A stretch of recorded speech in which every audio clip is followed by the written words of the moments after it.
Hello, कशा आहात? Kitchen आयच्यामध्ये आपलं स्वागत. आज अक्षय तृतीया आहे, त्याचा आपण स्वयंपाक केला आहे.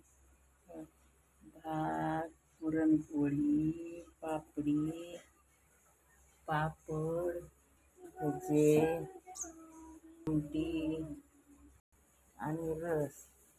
हे पूजेचं ताट तयार. चला आता आपण पूजा करून घेऊ.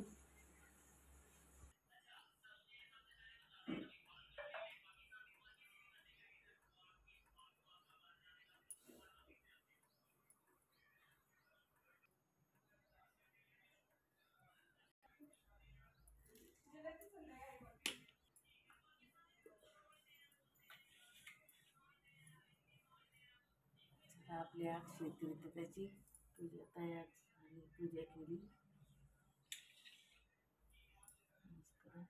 अक्षय तृतीयेच्या सर्वांना खूप खूप शुभेच्छा.